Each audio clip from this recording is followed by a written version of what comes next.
ನಾರಾಯಣಾಯ ಪರಿಪೂರ್ಣಗುಣಾರ್ಣವಾಯ ವಿಶ್ವೋದಯ ಸ್ಥಿತಿಲಯೋ ನಿಯತಿಪ್ರದಾಯ ಜ್ಞಾನಪ್ರದಾಯ ವಿಬುಧಾಸುರ ಸೌಖ್ಯ ದುಃಖ ಸತ್ಕಾರಣಾಯ ವಿತತಾಯ ನಮೋ ನಮಸ್ತೆ. ಅಭ್ರಮಂ ಭಂಗರಹಿತಂ ಅಜಡಂ ವಿಮಲಂ ಸದಾ ಆನಂದತೀರ್ಥಮತುಲಂ ಭಜೆ ತಾಪತ್ರಯಾಪ.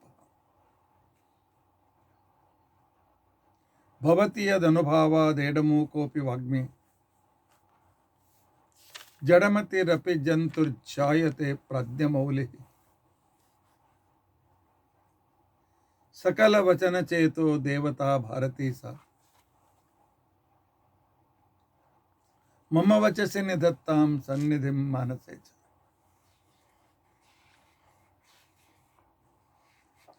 ಅಸ್ಮದ್ಗುರು ಸಮಾರಂಭಾಂ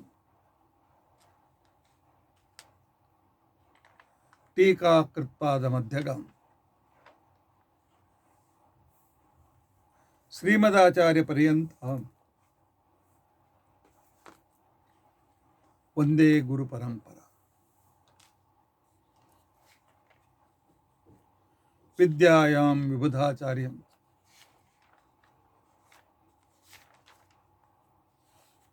ವೇದಜ್ಞಾನಾಬ್ಧಿಚಂದಿರಂ ಸತ್ಯಧ್ಯಾನಗುರುಂ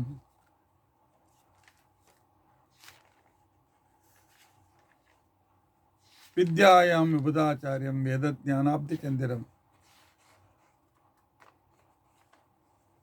ಶ್ರೀ ಸತ್ಯಧ್ಯಾನಗುರುಂ ಪಂಚಾಶದ್ವರ್ಷಪರ್ಯಂತಂ ಸತತಂ ರಾಮಪೂಜಕಃ ಶ್ರೀ ಸತ್ಯಪ್ರಮೋದ ಗುರುರಾಟ್ ಭಾಸತಾಂ ನೋ ಹೃದಯ.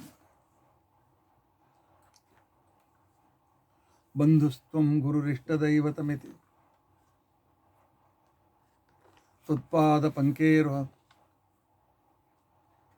ಪ್ರಾಪ್ತಂ ಮಾಂ ಪರಿಪಾಲಯೇತಿ ಸತತಂ ಯಾಚೆ ನಿಬದ್ಧಾಂಜಲಿಃ. ಚಿತ್ತಂ ಮದ್ಗುಣದೋಷ ಚಿಂತನವಿದೋ ನೂನಂ ಮನಂ ಮಾ ಕೃತಃ. ಶ್ರೀ ಸತ್ಯಾತ್ಮಗುರು ತ್ವದಂಘ್ರಿಯುಗಲಂ ಹಿತ್ವಾ ನಮೇ ಸದ್ಗತಿ. ಯೈರಹಂ ಶುಕವತ್ ಸಮ್ಯಕ್ ಶಿಕ್ಷಿತೋಸ್ಮಿ ಕೃಪಾಲುಭಿಃ ತಾನ್ ವಂದೇ ಧೇನುಪಾಚಾರ್ಯಾನ್ ತತ್ವಜ್ಞಾನಾರ್ಥ ಸಿದ್ಧೇ.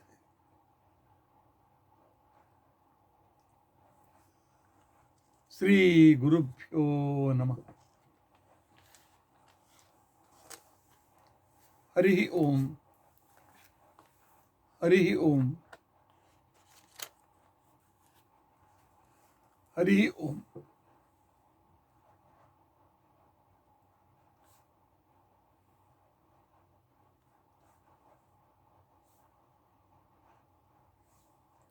ಹರೇ ರಾಮ ಹರೇ ರಾಮ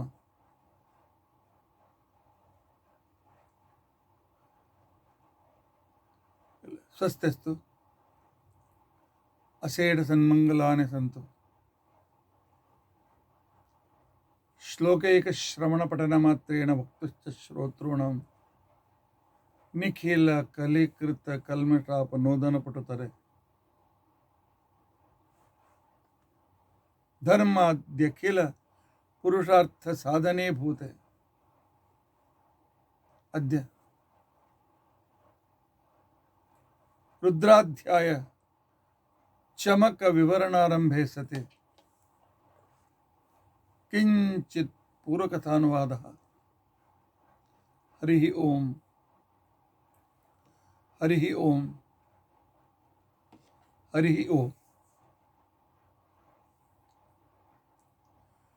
ಹರೇ ರಾಮ ಹರೇ ರಾಮ ರಾಮ ರಾಮ ಹರೇ ಹರೇ ಹರೇ ಕೃಷ್ಣ ಕೃಷ್ಣ ಕೃಷ್ಣ ಹರೇ ಹರೇ, ಹರೇ ರಾಮ ಹರೇ ರಾಮ, ರಾಮ ರಾಮ ಹರೇ ಹರೇ, ಹರೇ ಕೃಷ್ಣ ಕೃಷ್ಣ ಕೃಷ್ಣ ಹರೇ ಹರೇ.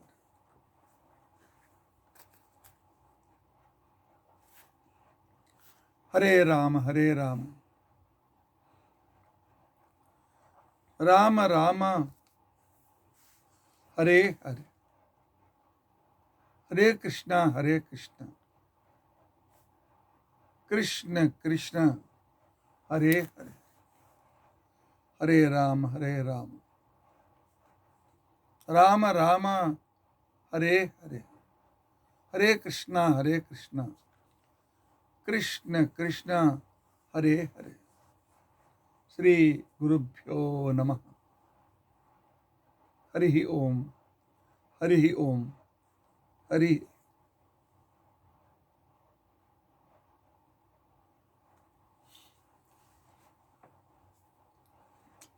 ಮೂರು ದಿನಗಳವರೆಗೆ ಗೀತಾ ಜಯಂತಿಯ ನಿಮಿತ್ತ ಮಾಡಿಕೊಂಡು ಗೀತಾ ಸಾರೋದ್ಧಾರ, ವಿಷ್ಣು ತೀರ್ಥರ ಗೀತಾ ಸಾರೋದ್ಧಾರವನ್ನು ನಿಮಿತ್ತ ಮಾಡಿಕೊಂಡು ಭಗವದ್ಗೀತೆಯ ಒಂದು ವಿಹಂಗಮ ನೋಟ ನಿಮ್ಮ ಎದುರು ಇಡಲು ಪ್ರಯತ್ನ ಮಾಡಲಾಗ್ತದೆ.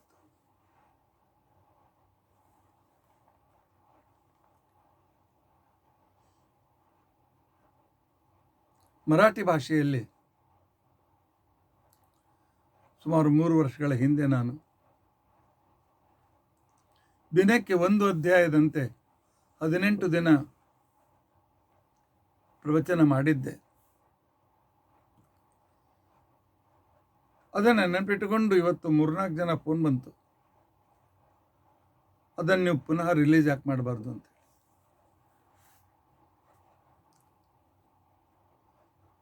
ಬಹುಶಃ ಇವತ್ತು ಅಥವಾ ನಾಳಿನಿಂದ, ಇವತ್ತಿನಿಂದ ಅಂತ ಇಟ್ಟುಕೊಳ್ಳಿ, ಪ್ರತಿ ದಿವಸ ಸಾಯಂಕಾಲ 6 ಗಂಟೆಗೆ ಮರಾಠಿಯಲ್ಲಿ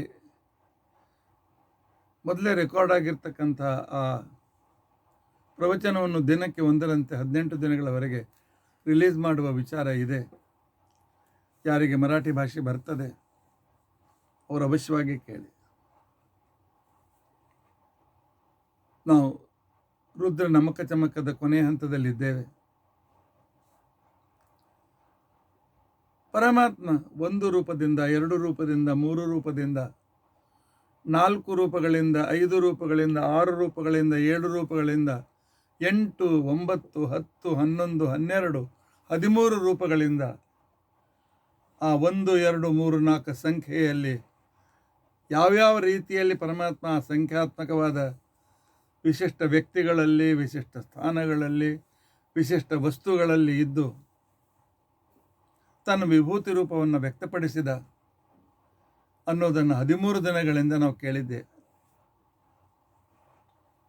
ಇವತ್ತು 14 ಪರಮಾತ್ಮ 14 ರೂಪದಿಂದ ಎಲ್ಲಿ ಇದ್ದು ಏನನ್ನು ನಿಯಮನ ಮಾಡ್ತಾನೆ ಅನ್ನೋದನ್ನು ನಾವು ತಿಳಿದುಕೊಳ್ಳೋದಕ್ಕೋಸ್ಕರ ಪ್ರಯತ್ನಿಸೋಣ.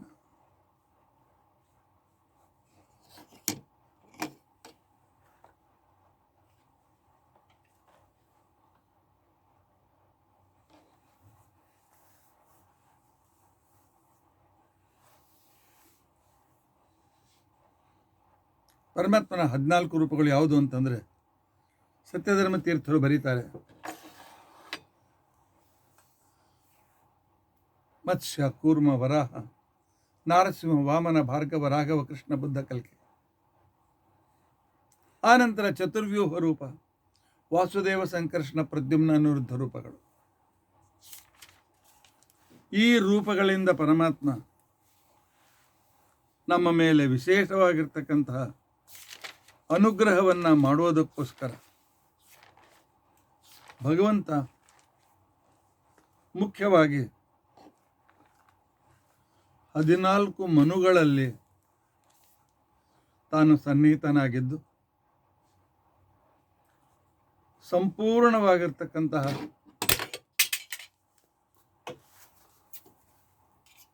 ಕಾಲವನ್ನು ನಿಯಮನ ಮಾಡಿ ಬ್ರಹ್ಮದೇವರ ಒಂದು ಹಗಲಿನಲ್ಲಿ ಜಗತ್ತಿನ ಸಕಲ ವ್ಯವಸ್ಥೆಗಳನ್ನು ಪರಮಾತ್ಮ ನೋಡಿಕೊಳ್ತಾನೆ. ಈ ಜಗತ್ತು ಏನೋ ಅವ್ಯವಸ್ಥೆ ಇದೆ ಅಂತ ತಿಳ್ಕೊಳ್ಬೇಡಿ. ಇದು ಸತ್ಯವಾದ ಜಗತ್ತು. ಈ ಸತ್ಯವಾದ ಜಗತ್ತಿನಲ್ಲಿ ಇರ್ತಕ್ಕಂತಹ ಕಾಲ ಇದು ಸತ್ಯ, ದೇಶ ಇದು ಸತ್ಯ, ಗುಣಗಳು ಸತ್ಯ, ಆ ಗುಣಗಳುಳ್ಳ ಚೇತನಾಚೇತನಗಳು ಸತ್ಯ. ಬ್ರಹ್ಮದೇವರ ಒಂದು ಹಗಲಿನಲ್ಲಿ 14 ಮನ್ವಂತರಗಳಲ್ಲಿ ನಡೆಯುತ್ತವೆ. ರಾಷ್ಟ್ರೀಯಲ್ಲಿ ಕೂಡ ಅಷ್ಟೇ 14 ಮನ್ವಂತರಗಳು. ಒಂದು ಮನ್ವಂತರ ಅಂತಂದರೆ ನಮ್ಮ ಪ್ರಕಾರ 43,20,000 ವರ್ಷ ಅಂತಿಕೊಂಡಂತಂದರೆ ಒಂದು ಮಹಾಯುಗ. ಕೃತಯುಗ ಸುಮಾರು 16 ಲಕ್ಷ, ತ್ರೇತಾಯುಗ 12 ಲಕ್ಷ ವರ್ಷ,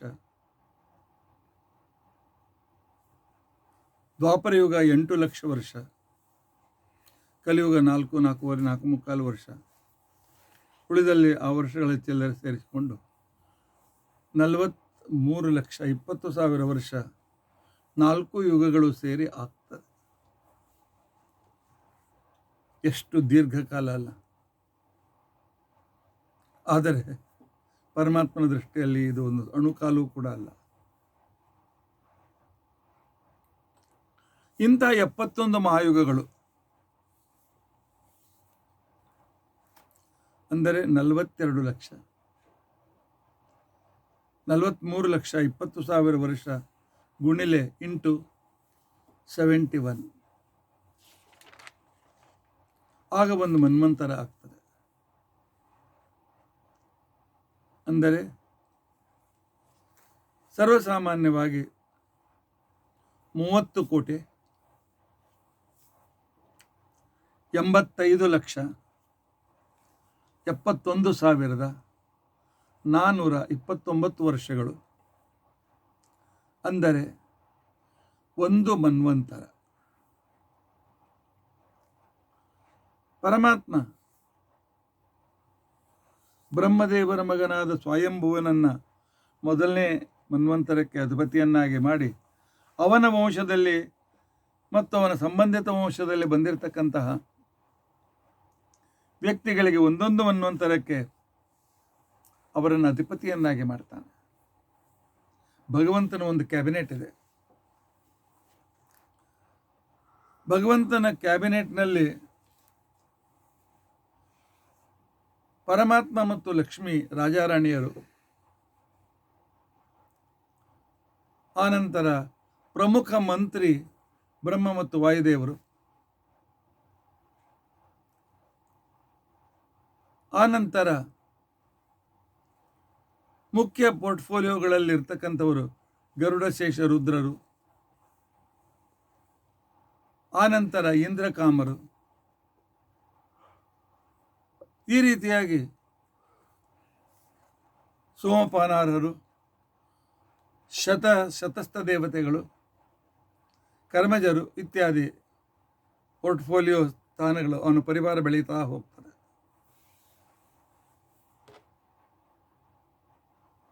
ಇದರಲ್ಲಿ ಮೊದಲನೇ ಮನ್ವಂತರಕ್ಕೆ ಬ್ರಹ್ಮದೇವರ ಮಾನಸ ಪುತ್ರನಾದ ಸ್ವಯಂಭುವ ಮನು ತಾನು ರಾಜನಾಗ್ತಾನೆ.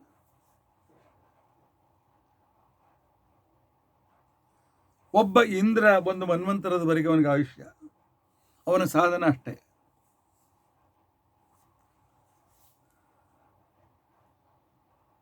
ಯಜ್ಞ ನಾಮಕನಾಗಿರ್ತಕ್ಕಂಥ ಇಂದ್ರ ಈ ಮನ್ವಂತರಕ್ಕೆ ಅಧಿಪತಿ, ದೇವತೆಗಳಿಗೆ ಅಧಿಪತಿ ಅವನು ಬೇರೆ ಯಾರೂ ಅಲ್ಲ, ಯಜ್ಞರೂಪಿಯಾಗಿರ್ತಕ್ಕಂಥ ಶ್ರೀಹರಿ.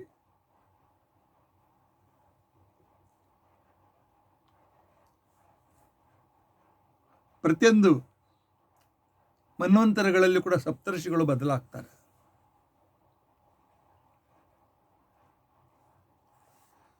ಎರಡನೇ ಮನ್ವಂತರ ಸ್ವಾರೋಚಷ,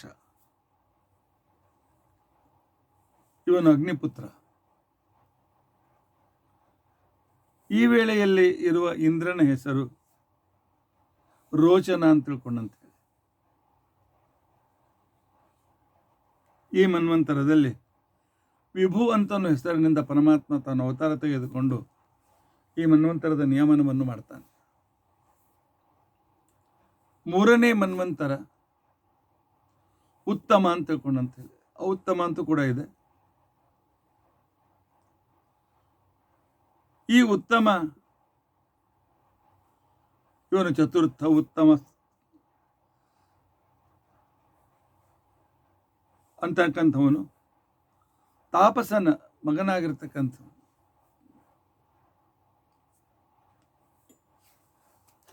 ಇಲ್ಲ, ಉತ್ತಮ ಅಂತ ತಿಳ್ಕೊಂಡಂತಕ್ಕಂಥವನು ಇವನು ಸ್ವಾರೋಚಷ ಮನುವಿನ ವಂಶದಲ್ಲಿ ಹುಟ್ಟಿರ್ತಕ್ಕಂಥವನು.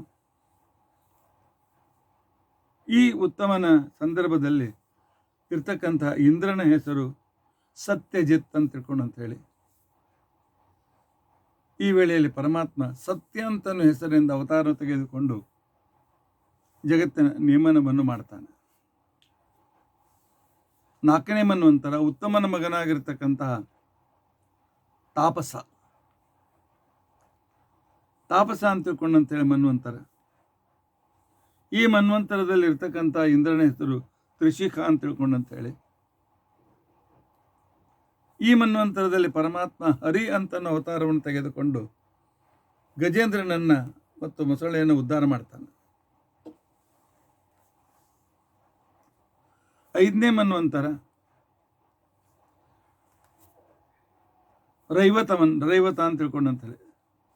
ಇವನ ತಾಯಿ ಹೆಸರು ರೇವತಿ, ಆದ್ದರಿಂದಾಗಿ ರೈವತ ಮನ್ವಂತರ ಅಂತ ತಿಳ್ಕೊಂಡು ತರಿಸ್ಕೊಳ್ತಾನೆ. ಈ ಮನ್ವಂತರದಲ್ಲಿ ವಿಭು ಅಂತನೂ ಹೆಸರಿನ ಇಂದ್ರ ಇರ್ತಾನೆ. ಪರಮಾತ್ಮ ವಿಕುಂಠ ಅಂತಕ್ಕಂಥವಳಲ್ಲಿ ಅವತಾರವನ್ನು ಮಾಡಿ ವೈಕುಂಠ ಅಂತ ಅನಿಸ್ಕೊಳ್ತಾನೆ. ಮುಂದೆ ತನ್ನ ತಾಯಿ ಹೆಸರನ್ನೇ ತನ್ನ ಲೋಕಕ್ಕೆ ಇಡ್ತಾನೆ. ಆರನೇ ಮನ್ವಂತರ ಚಕ್ಷುಷ ಮನ್ವಂತರ. ಚಕ್ಷುಷ್ ಅಂತಕ್ಕಂಥವನ ಮಗ ಇವನು. ಈ ಮನ್ವಂತರದಲ್ಲಿ ಮಂತ್ರದ್ರುಮ ಅಂತಿಕೊಂಡಂತ ಹೆಸರಿನಿಂದ ಇಂದ್ರ ಇರ್ತಾನೆ. ಈ ಮನ್ವಂತರದಲ್ಲಿ ಪರಮಾತ್ಮ ಅಜಿತ ಅಂತ ಅನ್ನೋ ರೂಪವನ್ನು ತೆಗೆದುಕೊಂಡು ಸಮುದ್ರ ಮಂಥನಕ್ಕೆ ಸಹಾಯವನ್ನು ಮಾಡ್ತಾನೆ. ಏಳನೇ ಮನ್ವಂತರ ಈಗ ನಾವು ಇರತಕ್ಕಂಥ ಮನ್ವಂತರ ಸೂರ್ಯಪುತ್ರನಾಗಿರ್ತಕ್ಕಂಥ ವೈವಸ್ವತ ಈ ಮನ್ವಂತರಕ್ಕೆ ಅಧಿಪತಿ. ಈ ಮನ್ವಂತರದ ಇಂದ್ರನ ಹೆಸರು ಪುರಂದರ ಅಂತ ಹೇಳ್ಕೊಂಡಂತೆ. ಈ ಮನ್ವಂತರದಲ್ಲಿ ವಾಮನ ರೂಪಿಯಾದ ಪರಮಾತ್ಮ ಅವತಾರವನ್ನು ತೆಗೆದುಕೊಂಡು ಬಲಿಚಕ್ರವರ್ತಿಯನ್ನು ಸುತಳಕ್ಕೆ ಕಳಿಸಿ ದೇವತೆಗಳಿಗೆ ಅವರ ಸ್ಥಾನವನ್ನು ಪುನಃ ತಂದು ಕೊಡ್ತಾನೆ. ಆ ನಂತರ ಏಳನೇ ಮನ್ವಂತರ ಸೂರ್ಯನ ಎರಡನೇ ಮಗನಾಗಿರ್ತಕ್ಕಂತಹ, ಅಂದರೆ ಛಾಯಾನಲ್ಲಿ ಹುಟ್ಟಿರ್ತಕ್ಕಂತಹ ಸಾವರಣಿ ಅಂತ ಅನ್ಸ್ಕೊಳ್ತಾನೆ. ಛಾಯಾ ಮತ್ತು ಸೂರ್ಯನ ಪುತ್ರ ಇವನು. ಈ ಮನ್ವಂತರದಲ್ಲಿ ಇಂದ್ರ ವಾಮನನಿಂದ ಸುತಳಕ್ಕೆ ಕಳಿಸಲ್ಪಟ್ಟ ಬಲಿ ಚಕ್ರವರ್ತಿ ಇಂದ್ರನಾಗ್ತಾನೆ. ಈ ಮನ್ವಂತರದಲ್ಲಿ ಪರಮಾತ್ಮ ಸಾರ್ವಭೌಮ ಅಂತ ಹೆಸರಿನಿಂದ ಅವತಾರವನ್ನು ತೆಗೆದುಕೊಂಡು ನಮ್ಮ ಮುಂದಿನ ಮನ್ವಂತರವನ್ನು ನಿಯಮನ ಮಾಡ್ತಾನೆ. ಒಂಬತ್ತನೇ ಮನ್ವಂತರದಲ್ಲಿ ಒಂಬತ್ತನೇವನು ಧರ್ಮ ಸಾವರಣಿ ಅಂತ ತಿಳ್ಕೊಂಡಂತ ಹೇಳಿ ಹೆಸರು. ಇವನಿಗೆ ಮೇರು ಸಾವರಣಿ ಅಂತೂ ಕೂಡ ಹೆಸರು ಕೂಡ ಇದೆ. ಇವನು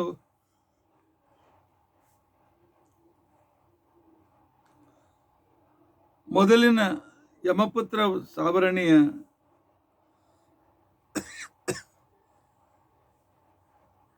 ವಂಶದಲ್ಲಿ ಬಂದಿರತಕ್ಕಂಥವನು. ಈ 9ನೇ ಮನ್ವಂತರದಲ್ಲಿ ಇರುವ ಇಂದ್ರನ ಹೆಸರು ಶ್ರುತ ಅಂತ ತಿಳ್ಕೊಂಡಂತೇಳಿ. ಈ ಕಾಲದಲ್ಲಿ ಪರಮಾತ್ಮ ವೃಷಭ ಅವತಾರವನ್ನು ತೆಗೆದುಕೊಂಡು ಆ ಸಂಪೂರ್ಣ ಮನ್ವಂತರ ಜನರಿಗೆ ಧರ್ಮವನ್ನು ಕಲಿಸಿಕೊಡ್ತಾನೆ. ಪರಮಾತ್ಮನ ಅವತಾರದ ಉದ್ದೇಶ ಪರಿತ್ರಾಣಾಯ ಸಾಧೂನಾಂ, ಸಜ್ಜನರ ರಕ್ಷಣೆ, ವಿನಾಶಾಯ ಚ ದುಷ್ಕೃತ, ದುಷ್ಟರ ಸಂಹಾರ, ದುಷ್ಟರಿಂದಾಗಿರ್ತಕ್ಕಂಥ ಧರ್ಮದ ಹಾನಿಯನ್ನು ತುಂಬಿಕೊಟ್ಟು ಹೊಸ ರೀತಿಯಾದ ಸಂಸ್ಕೃತಿಯನ್ನು ಜಗತ್ತಿಗೆ ತಿಳಿಸಿಕೊಡ್ತಕ್ಕಂಥ ಕಾರ್ಯವನ್ನು ಪ್ರತಿಯೊಂದು ಅವತಾರದಲ್ಲಿ ಪರಮಾತ್ಮ ಮಾಡ್ತಾ ಇರ್ತಾನೆ.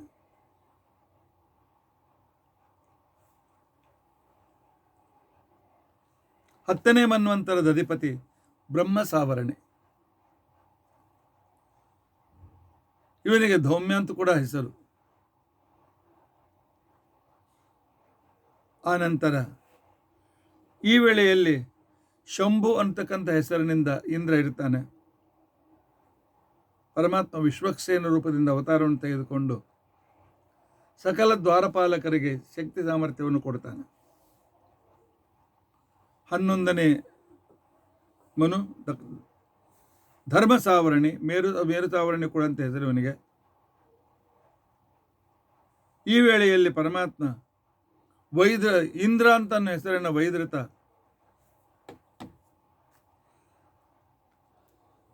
ಇವನಿಗೆ ಮೇರು ಸಾವರಣಿ ಅಂತ ಕೂಡ ಹೆಸರು. ಈ ಕಾಲದಲ್ಲಿ ವೈದ್ರತ ಅಂತ ಹೆಸರನ್ನು ಇಂದ್ರ ಆಗ್ತಾನೆ. ಆನಂತರ ಧರ್ಮಸೇತು ಅಂತ ಹೆಸರಿನಿಂದ ಪರಮಾತ್ಮ ಅವತಾರ ತೆಗೆದುಕೊಂಡು ಧರ್ಮದ ಸಂರಕ್ಷಣೆಯನ್ನು ಮಾಡ್ತಾನೆ. ಆನಂತರ 12ನೇ ಮನ್ವಂತರದ ಅಧಿಪತಿ ರುದ್ರ ಸಾವರಣಿ ಅಂತ ತಿಳ್ಕೊಂಡಂತ ಹೇಳಿ. ಈ ಸಂದರ್ಭದಲ್ಲಿ ಇಂದ್ರನ ಹೆಸರು ದಿವಸ್ಪತಿ ಅಂತ ತಿಳ್ಕೊಂಡಂತೇಳಿ ಪರಮಾತ್ಮನ ಯೋಗೇಶ್ವರ ಅಂತ ಹೆಸರಿನಿಂದ ಅವತಾರವನ್ನು ತೆಗೆದುಕೊಂಡು ಈ ಮನ್ವಂತರವನ್ನು ನೇಮನ ಮಾಡ್ತಾನೆ. ಆನಂತರ 14ನೇ ಮನ್ವಂತರದ ಹೆಸರು ಮನ್ವಂತರಕ್ಕೆ ಇಂದ್ರ ಸಾವರಣಿ, ಭೂತಿ ಅಂತ ತಿಳ್ಕೊಂಡಂತಾನೆ ಋಷಿಯ ಪುತ್ರ ಇವನು. ಈ ಸಂದರ್ಭದಲ್ಲಿ ಇರುವ ಇಂದ್ರನ ಹೆಸರು ಶುಚಿ ಅಂತ ತಿಳ್ಕೊಂಡಂತ ಹೇಳಿ. ಈ ವೇಳೆಯಲ್ಲಿ ಬೃಹದ್ಭಾನು ಅಂತ ಹೆಸರಿನಿಂದ ಪರಮಾತ್ಮ ಅವತಾರವನ್ನು ತೆಗೆದುಕೊಂಡು ಆಗ ಪರಮಾತ್ಮ ತಾನು ಈ ಸಂಪೂರ್ಣ ಮನ್ವಂತರವನ್ನು ನೇಮನ ಮಾಡ್ತಾನೆ. ಯಜ್ಞ ನಾಮಕನಾದ ಪರಮಾತ್ಮನ ಬಣ್ಣ ಬಿಳಿ, ವಿಭುವಂತನ್ನೋ ಭಗವಂತನ ಅವತಾರದ ಬಣ್ಣ ಸ್ವಲ್ಪ ಏನಂತಾರೆ ಬೆಣ್ಣೆ ಕಲರ್, ಬಟರ್ ಕಲರ್ ಅಂತ ಕರ್ತಾರೆ. ಹರಿಯ ಬಣ್ಣ ಸತ್ಯಸೇನನ ಬಣ್ಣ ಕೆಂಪು, ಹರಿಯ ಬಣ್ಣ ತಾಮ್ರ, ವೈಕುಂಠನ ಬಣ್ಣ ಪೀತ, ವಾಮನನ ಅಜಿತನ ಬಣ್ಣ ಕಪಿಲ, ವಾಮನ ಕೃಷ್ಣವರ್ಣದವನು, ಸಾರ್ವಭೌಮ ಮೇಘಶ್ಯಾಮ, ಋಷಭದೇವ ಬೂದು ಬಣ್ಣ, ವಿಶ್ವಕ್ಸೇನನ ಬಣ್ಣ ಸ್ವಲ್ಪ ಬ್ರೌನಿಶ್, ಧರ್ಮಸೇತುವಿನ ಬಣ್ಣ ಅವನು ಸ್ವಲ್ಪ ಕಪ್ಪು ಮತ್ತು ಬಿಳಿ ಕೂಡಿದಂಥ ಬಣ್ಣ ಹೊಡ್ತಕ್ಕಂಥವನು, ಸ್ವರ್ಧಾಮನ ಬಣ್ಣ ಮೇಘಶ್ಯಾಮ ವರ್ಣ, ಯೋಗೇಶ್ವರನ ಬಣ್ಣ ಇದು ಕೂಡ ಧೂಮ್ರವರ್ಣ, ಬೃಹದ್ಭಾವನ ಬಣ್ಣ ಹೆಚ್ಚು ಡಾರ್ಕ್ ಬ್ರೌನ್ ಅಂತ ತಿಳ್ಕೊಂಡಂತ ಅನ್ಬೋದು. ಈ ರೀತಿಯಾಗಿ 14 ಮನಗಳು, 14 ಇಂದ್ರಗಳು, ಇಂದ್ರಗಳು ಅಲ್ಲ ಇಂದ್ರರು, 14 ಪರಮಾತ್ಮನ ಅವತಾರಗಳು, ಅವುಗಳಿಂದ ಪರಮಾತ್ಮ ಸಂಪೂರ್ಣವಾದಂಥ ಈ ಜಗತ್ತನ್ನು ನಿಯಮನ ಮಾಡ್ತಾನೆ. ಇಂಥ ಸಂದರ್ಭದಲ್ಲಿ ಈ 14 ನಿಯಮನ ಮಾಡ್ತಕ್ಕಂಥವನು ಮತ್ಸ್ಯಾದಿ 10 ರೂಪಗಳು, ವಾಸುದೇವಾದಿ 4 ರೂಪಗಳಿಂದ ಪರಮಾತ್ಮ ತಾನು ಆಯಾ ಮನು ಮತ್ತು ಇಂದ್ರಾದಿಗಳಲ್ಲಿ ಇದ್ದು ತನ್ನ ವಿಶಿಷ್ಟ ಅವತಾರಗಳನ್ನು ತೆಗೆದುಕೊಂಡು ಈ ಜಗತ್ತನ್ನು ಸಂರಕ್ಷಣೆ ಮಾಡ್ತಾನೆ. ಯಾಕಪ್ಪ ಪರಮಾತ್ಮನಿಗೆ, ಭಗವಂತನಿಗೆ ಇವೆಲ್ಲ ಕಾರ್ಬಾರ ಯಾಕೆ? ಕಾರ್ಬಾರ ಅಲ್ಲ, ಅವನ ದಯೆ, ಅವನ ಕರುಣೆ. ಈ ಮನುಗಳಿಗೂ ಅನೇಕ ಮಕ್ಕಳು, ಅದು ವಿಸ್ತಾರವಾದ ವಂಶ ಬೆಳೆದು ಬಂದಿದೆ. ಹರಿವಂಶದಲ್ಲಿ ಅವರೆಲ್ಲರ ಹೆಸರು ಇದೆ.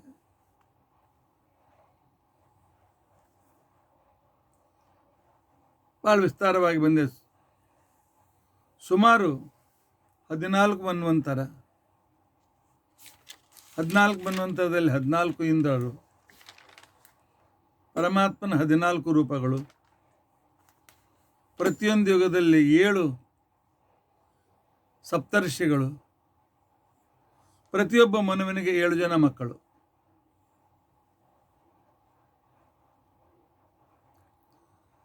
ಈ ವಿಸ್ತಾರವಾಗಿರತಕ್ಕಂತಹ, ಅಂದರೆ ಭಗವಂತನ ಅಂಧವಿಶ್ವಾಸ ಅಂತಕ್ಕಂಥವರು ಈ ಪುರಾಣಗಳನ್ನು ಓದಬೇಕು. ಇಲ್ಲಿ ಇನ್ನು ಕೋಟಿ ಕೋಟಿ ವರ್ಷಗಳ ಮುಂದೆ ಯಾರಾಗ್ತಾರೆ, ಅವರ ಹೆಸರೇನು, ಅವರ ಮಕ್ಕಳ್ಯಾರು, ಅಲ್ಲಿರುವ ಸಪ್ತರ್ಷಿಗಳು, ಸರ್ವಜ್ಞನಾಗಿರ್ತಕ್ಕಂಥ ಪರಮಾತ್ಮ ನಮ್ಮ ಮೊದಲೇ ತಿಳಿಸಿಕೊಟ್ಟಿದ್ದಾನೆ. ಆಗಿ ಹೋದದ್ದನ್ನು ತಿಳಿಸಿಕೊಟ್ಟಿದ್ದಾನೆ. ಈಗ ವೈವಸ್ವತ ಮನ್ವಂತರದಲ್ಲಿ ಇರ್ತಕ್ಕಂಥವರನ್ನು ನಮಗೆ ತಿಳಿಸಿಕೊಡ್ತಾನೆ. ಮುಂದಾಗ್ತಕ್ಕಂಥವರನ್ನು ಕೂಡ ತಿಳಿಸಿಕೊಡ್ತಾನೆ. ಪರಮಾತ್ಮನ ಆ ಒಂದು ಅದ್ಭುತವಾದ ಸರ್ವಜ್ಞತ್ವದಕ್ಕೆ ನಾವು ನಮನ ಮಾಡೋದು ಬೇಡವೇ? ಇಷ್ಟು ಕಂಟ್ರೋಲ್ ಮಾಡ್ತಕ್ಕಂಥ ಪರಮಾತ್ಮ, ಅಸಂಖ್ಯ ಜೀವರಾಶಿಗಳ ಮೇಲೆ ಪರಮೋಪಕಾರ ಮಾಡ್ತಕ್ಕಂಥ ಭಗವಂತ ನಿನ್ನ ಋಣ ನಾವು ತೀರಿಸ್ಲಿಕ್ಕಾಗೋದಿಲ್ಲಪ್ಪ. ಪರಮಾತ್ಮ ಅನುಗ್ರಹ ಮಾಡು ಸಾಕು ಅಂತ ಹೇಳಿ ಕೇಳ್ಕೊಳ್ತಕ್ಕಂಥ ಅಷ್ಟಾದ್ರೂ ನಾವು ಪ್ರಾರ್ಥನೆ ಮಾಡೋದು ಬೇಡವೇ ಹೇಳಿ? ನಮಗೆ ಈ ಮನ್ವಂತರದ ವಿಸ್ತಾರದ ಮಕ್ಕಳು ಇತ್ಯಾದಿಗಳೆಲ್ಲವನ್ನು ತಿಳಿದುಕೊಂಡರೆ ಏನು ಉಪಯೋಗ ಅಂತ ತಿಳ್ಕೊಂಡಂತಂದರೆ, ಏತೇಷಾಂ ಕಲ್ಯ ಉತ್ಥಾಯ, ಹರಿವಂಶ ಹೇಳ್ತದೆ, ಬೆಳಿಗ್ಗೆ ಎದ್ದು ಈ ಮನ್ವಂತರದ ವಂಶದವನ್ನು ವಿಸ್ತಾರವಾಗಿ ಯಾರು ಶ್ರವಣ ಮಾಡ್ತಾರೆ ಅಂಥವರಿಗೆ ಉತ್ತಮ ಮಕ್ಕಳಾಗ್ತಾರೆ. ಹುಟ್ಟಿದ ಮಕ್ಕಳ ಆಯುಷ್ಯ ಬಹಳ ವಿಸ್ತಾರವಾಗಿ ಬೆಳೆಯುತ್ತದೆ, ದೀರ್ಘಾಯುಷ್ಯಗಳಾಗ್ತಾರೆ.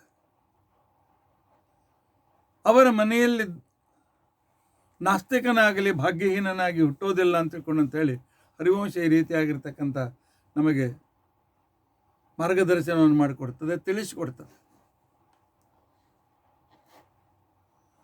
ಇದರ ನಂತರ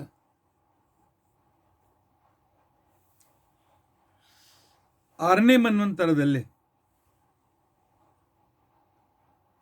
ದುರ್ವಾಸರು ಒಮ್ಮೆ ಇಂದ್ರಲೋಕಕ್ಕೆ ಬರ್ತಾರೆ. ಆಗ ಮಂತ್ರದ್ರುಮ ಅಂತಿಕೊಂಡಿರ್ತಕ್ಕಂಥ ಇಂದ್ರ ತನ್ನ ಆನೆ ಮೇಲೆ ಕೂತ್ಕೊಂಡು ಬರ್ತಾ ಇರ್ತಕ್ಕಂಥ ಸಂದರ್ಭದಲ್ಲಿ ದುರ್ವಾಸರು ಅಲ್ಲಿಗೆ ಬಂದಿರ್ತಾರೆ ಇಂದ್ರಲೋಕಕ್ಕೆ. ದುರ್ವಾಸರು ಒಂದು ಕಡೆಗೆ ನೋಡ್ತಾರೆ, ಒಬ್ಬ ದೇವತಾ ಸ್ತ್ರೀ, ಒಬ್ಬಳು ಯುವತಿ, ಸಂತಾನಕ ಅಂತಿಕೊಂಡಿರ್ತಕ್ಕಂಥ ಒಂದು ಥರದ ಹೂಗಳು. ಆ ಹೂಗಳು ಬಾಡೋದಿಲ್ಲ, ಯಾವಾಗಲೂ ಸುಗಂಧವನ್ನು ಬೀರ್ತಾ ಇರ್ತಾರೆ. ಅವುಗಳೊಂದು ಮಾಲೆಯನ್ನು ಕಟ್ತಾ ಇದ್ಲು, ಸಾಧಾರಣ ಒಂದು ಮೊಳದಷ್ಟು ಮಾಲೆ ಆಗಿರಬೇಕು. ದುರ್ವಾಸರಿಗೆ ಏನನ್ನಿಸ್ತೋ ಏನೋ, ಏ ಹುಡುಗಿ ಬಾಯಿಲ್ ಆ ಮಾಲೆ ನಾನು ಕೊಡು ಅಂತ ತಿಳ್ಕೊಂಡು ರುದ್ರಾಂಶ ಸಂಭೂತರಾಗಿರ್ತಕ್ಕಂತಹ ದುರ್ವಾಸರು ಮಾಲೆ ಕೇಳಿದ್ರಿಂದ ಬಹಳ ಸಂತೋಷವಾಯಿತು. ಓಡ್ತಾ ಬಂದಿದ್ದಾಳೆ, ಮಾಲೆಯನ್ನು ಕೈಲಿಟ್ಟು ಸಾಷ್ಟಾಂಗ ನಮಸ್ಕಾರ ಮಾಡಿ, ಸಾಷ್ಟಾಂಗ ಅಲ್ಲ, ಹೆಣ್ಮಕ್ಳಿಗೆ ಪಂಚಾಂಗ ನಮಸ್ಕಾರ ಅಂತ ಹೇಳಿದ್ದಾರೆ. ಸಾಷ್ಟಾಂಗ ನಮಸ್ಕಾರ ಹೆಣ್ಮಕ್ಳು ಮಾಡಬಾರ್ದು. ಹೆಣ್ಣು ಮಕ್ಕಳ ಎದೆ ಭೂಮಿಗೆ ಹತ್ತಬಾರದು. ಆದ್ದರಿಂದಾಗಿ ಮೊಳಕಾಲನ್ನು ಮೂರಿ ಕೈಗಳನ್ನು ನೆಲದ ಮೇಲೆ ಇಟ್ಟು ಎದೆ ಮೇಲ್ ಮಾಡಿ ನಮಸ್ಕಾರ ಮಾಡಬೇಕು. ಇದು ಹೆಣ್ಣು ಮಕ್ಕಳು ಮಾಡಬೇಕಾಗಿರ್ತಕ್ಕಂಥ ನಮಸ್ಕಾರ.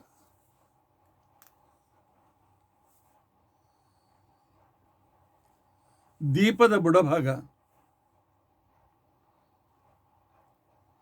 ಆನಂತರ ಧೂಪಾರ್ತಿಯ ಪಾತ್ರೆಯ ಭಾಗ, ಆಮೇಲೆ ಹೆಣ್ಣು ಮಕ್ಕಳ ಎದೆ ಭಾಗವನ್ನು, ಇವುಗಳ ಸ್ಪರ್ಶ ಭೂಮಿ ಸಹನೆ ಮಾಡೋದಿಲ್ಲ ಅಂತ ಹೇಳಿ ಶಾಸ್ತ್ರ ಇದೆ.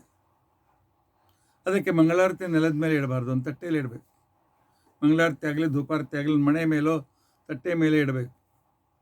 ಅದೇ ರೀತಿ ಹೆಣ್ಮಕ್ಳು ಪಂಚಾಂಗ ನಮಸ್ಕಾರವನ್ನು ಮಾಡಬೇಕು. ಪಂಚಾಂಗ ನಮಸ್ಕಾರವನ್ನು ಮಾಡಿ ಅವಳು ಹೊರಟೋಗ್ಬಿಡ್ತಾಳೆ. ಮಾಲೆಯನ್ನು ತೆಗೆದುಕೊಂಡು ಸುಗಂಧವನ್ನು ನೋಡಿ ದುರ್ವಾಸರಂತಾರೆ, ನಾನು ಸನ್ಯಾಸಿ, ಮಾಲೆ ತೆಗೆದುಕೊಂಡು ಏನು ಮಾಡಲಿ? ಈಗ ಸನ್ಯಾಸಿಗಳು ಇನ್ಮೇಲೆ ಹಾಕ್ಕೊಳ್ಬಾರ್ದಲ್ಲ. ಅದಕ್ಕೆ ಅವ್ರ ಪಾದಕ್ಕೆ ನಾವು ಏರಿಸೋದು ಯಾವಾಗಲೂ ಮಾಲೆಗಳನ್ನು. ಆದರೆ ಹೂ ನಮ್ಮಂಥವ್ರಿಗೆ ಬೇಡಲ್ಲ, ಎಸದ್ ಬಿಟ್ಟ ಹೋದ.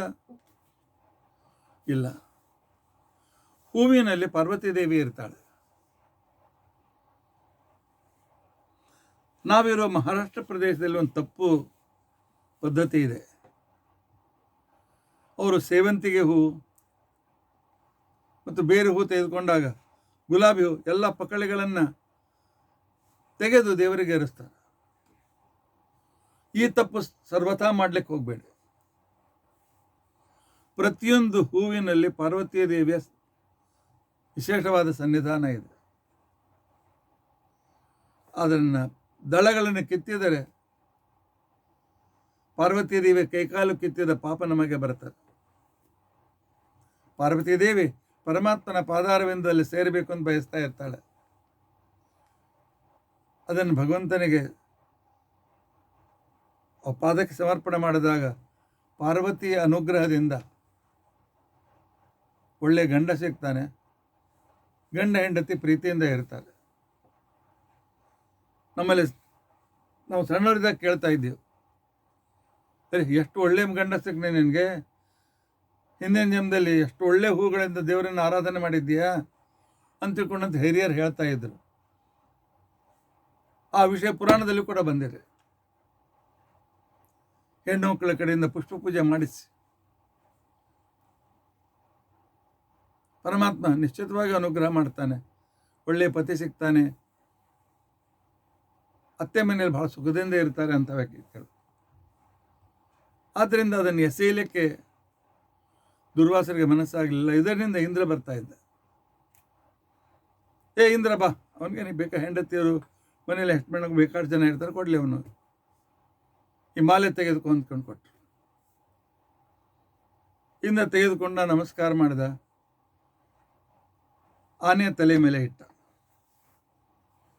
ಆನೆ ಎಷ್ಟು ಗಟ್ಟಿಯೋ ಅಷ್ಟೇ ಅದರ ನೆತ್ತಿ ಬಹಳ ಸೂಕ್ಷ್ಮ. ಸ್ವಲ್ಪ ಏನಿದ್ರು ಇಮಿಡಿಯೇಟ್ಲಿ ಸೊಂಡಲಿನಿಂದ ಅದನ್ನು ತೆಗೆದು ಕೆಳಗೆ ಹಾಕಿ ಕಾಲು ಕೆಳಗೆ ಹಾಕಿ ಹೊಸದು ಬಿಡ್ತದೆ.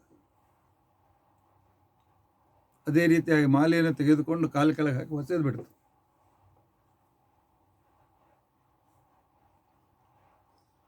ಇಂದ್ರನ ಗುರು ಪಾರ್ವತೀ ದೇವಿ, ಪಾರ್ವತಿಯ ಗುರು ರುದ್ರದೇವರು. ಹೂವಿನ ಮಾಲೆ ಬಂದದ್ದು ರುದ್ರದೇವರ ಕೈಯಿಂದ, ಅಂದರೆ ಗುರುಗಳ ಕೈಯಿಂದ. ಅದರಲ್ಲಿ ಪಾರ್ವತೀ ದೇವಿಯ ತನ್ನ ಗುರುವಿನನ್ನೇ ಆನೆ ಕೆಳಗೆ ಹಾಕಿ ಇವನು ಅಪಮಾನ ಮಾಡಿದ್ನಲ್ಲ ಅಂತ ತಿಳ್ಕೊಂಡು ಅಂತೇಳಿ ಗುರುಗಳ ಕೈಯಿಂದ ಬಂದದ್ದನ್ನು ಶಿರಸಾ ಧರಿಸ್ಬೇಕು. ಆಮೇಲೆ ಬಹಳ ಜನರಿಗೆ ಒಂದು ಸಂಶಯ, ಸ್ವಾಮಿಗಳು ಮಂತ್ರಾಕ್ಷತೆ ಕೊಟ್ಟಿರ್ತಾರೆ, ಸ್ವಾಮಿಗಳು ಹೂಗಳನ್ನು ತುಳಸಿಯನ್ನು ಕೊಟ್ಟಿರ್ತಾರೆ, ಏನು ಮಾಡಬೇಕು? ತಲೆ ಮೇಲೆ ಹಾಕ್ಕೊಂಡ್ರೆ ಮತ್ತೆ ಕೆಳಗೆ ಬೀಳ್ತದೆ. ಹಿಟ್ಟದ್ದು ಹಾಗೆ ಇಟ್ಟರೆ ಅದರ ಲಾಭ ಏನಾಗ್ತದೆ? ಇಲ್ಲ. ಮನೆಗೆ ಹೋಗಿ ಆ ಮಂತ್ರಾಕ್ಷತೆ ಹಾಕಿ ಒಂದು ಬಾಟ್ಲಿ ತುಂಬ, ಒಂದು ಡಬ್ಬ ತುಂಬ ಮಂತ್ರಾಕ್ಷತೆ ಮಾಡಿ ಮಿಕ್ಸ್ ಮಾಡಿ ದಿನಾಲು ಬೆಳಗ್ಗೆಯೋ ಸಾಯಂಕಾಲವೋ ದೇವರ ನಮಸ್ಕಾರ ಮಾಡಿ 4 ಕಾಳು ತಲೆ ಮೇಲೆ ಹಾಕ್ಕೊಂಡು ಧನ್ಯನಾದೆ ಅಂತ ತಿಳ್ಕೊಂಡು ಅಂತೇಳಿ ಆ ಧನ್ಯತೆಯನ್ನು ಕಲ್ಪನೆ ಮಾಡಿಕೊಳ್ಳಿ. ಆನಂತರ ಕೆಳಗೆ ಬಿದ್ದರೆ ಬೆಳ್ಳಿ 4 ಕಾಳುಗಳು, ನಾವಿನ್ನು 2 ಮುಷ್ಟಿ ಹಾಕ್ಕೊಳ್ಳೋದಿಲ್ಲ, ಗುಬ್ಬಿಗಳು ತಿಂದು ಹೋಗ್ತವೆ. ನಮ್ಮ ತಲೆಯಿಂದ ಬಿದ್ದ ಮೇಲೆ ಅದು ನಮ್ಮ ನಿರ್ಮಾಲ್ಯ ನಡೀತದೆ. ನಾವು ತಲೆ ಮೇಲೆ ಇಟ್ಟುಕೊಳ್ಳೋಕ್ಕಿಂತ ಮೊದಲು ನೆಲದ ಮೇಲೆ ಹಾಕಿದರೆ ಅದು ಗುರುಗಳ ಅಪಮಾನ ಮಾಡಿದಂತೆ.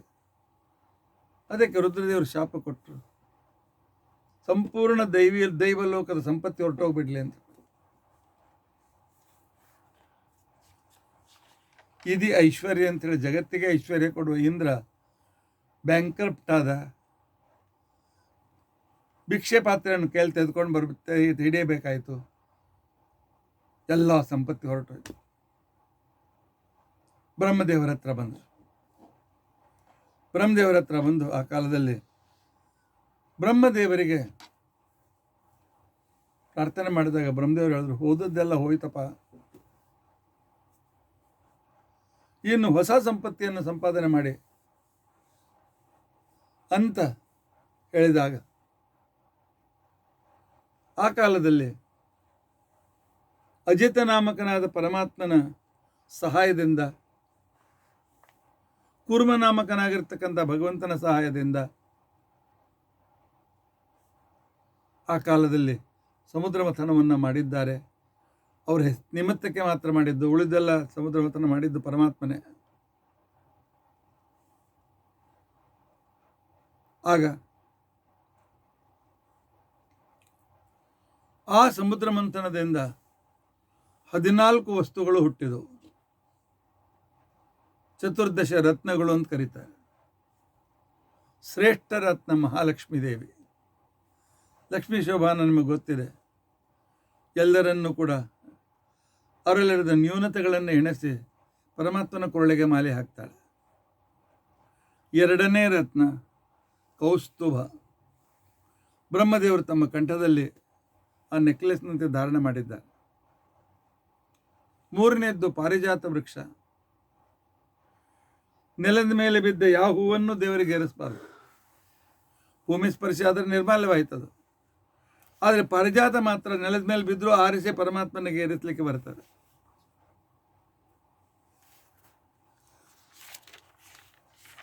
ನಾಲ್ಕನೇ ರತ್ನ ವಾರುಣಿ, ಹೆಂಡ, ಅದನ್ನು ಅಸುರರು ಸ್ವೀಕಾರ ಮಾಡ್ತಾರೆ. 6ನೇ ರತ್ನ ಧನ್ವಂತರಿ, ಅವನೇ ಅಮೃತ ಕಲಶವನ್ನು ತೆಗೆದುಕೊಂಡು ಬಂದವನು. 7ನೇದ್ದು ಪಂಚಜನ್ಯ ಶಂಖ, 8ನೇದು ಭಗವಂತನ ಶಾರ್ಗ ಧನುಷ್ಯ, 9ನೇದು ಚಂದ್ರ, 10 ಕಾಮಧೇನು, 11 ಐರಾವತ, 12 ಉಚ್ಚೈಶ್ರವಸ್, 12 ಅಪ್ಸರಾಸ್ತ್ರೀಯರು, 13 ಹಾಲಾಹಲ ವಿಷ, ಕೊನೆಯದಾಗಿ ಹುಟ್ಟಿದ್ದು ಅಮೃತ. ಒಂದೊಂದರ ಬಗ್ಗೆ ವಿಸ್ತಾರವಾಗಿ ಹೇಳ್ತಕ್ಕಂಥ ವಿಷಯ ಇದೆ. ಆದರೆ ಇವತ್ತು ನಾವು 14ರ ಚಿಂತನೆಯನ್ನು ಮಾಡ್ತಾ ಇದ್ದೇವೆ. ಈ 14 ರತ್ನಗಳನ್ನು ಪರಮಾತ್ಮ ತಾನು 2 ರೂಪದಿಂದ, 3 ರೂಪದಿಂದ, 1 ರೂಪದಿಂದ ಕೂರ್ಮನಾಗೆ, 2ನೇ ರೂಪದಿಂದ ಪರ್ವತ ಸೇಳಿ ಹೋಗಬಾರ್ದಲ್ಲ, ಹೊಸಕಟ್ಟು ಗರ ಗರ ಗರ ತಿರುಗ್ತಾ ಇದ್ದರೆ ಪರ್ವತ ಪುಡಿ ಪುಡಿ ಆಗಬೇಕು. ಪುಡಿ ಪುಡಿ ಆಗಲಾರ್ದೆ ಪರ್ವತದ ಮಧ್ಯದಲ್ಲಿ ತಾನು ಒಂದು ರೂಪದಿಂದ ಇದ್ದು, ಆನಂತರ ಜೋರಾಗಿ ಕಡಿಯುವಾಗ ಹಾರಬಾರ್ದು. ನೀವು ಬೇಕಾದ್ರೆ ನಿಮಗೆ ಅಭ್ಯಾಸ ಇರಲಿಕ್ಕಿಲ್ಲ. ಒಂದು ಕೋಲಿಗೆ, ಒಂದು ಕಂಬಕ್ಕೆ ಹಗ್ಗ ಕಟ್ಟಿ, ಆನಂತರ ಕಡಗೋಲನ್ನು ಅದಕ್ಕೆ ಕಟ್ಟಿ, ಆಮೇಲೆ ಜೋರಾಗಿ ನಾವು ಕಡಿತಾ ಇದ್ದರೆ ಕಡಗೋಲ್ ಮೇಲೆ ಹಾರುತ್ತದೆ. ಆ ಮಂದಿರ ಪರ್ವತ ಹಾರಬಾರದು ಅಂತ ಮೇಲೆ ತಾನು ಕೂತ್ಕೊಂಡು ಕೆಳಗೆ ಮಧ್ಯದಲ್ಲಿ ಮೇಲೆ ಇದ್ದು ಅಜಿತ ರೂಪದಿಂದ ತಾನೇ ಸಮುದ್ರವನ್ನು ಮಂಥನ ಮಾಡಿದ್ದಾನೆ ಪರಮಾತ್ಮ.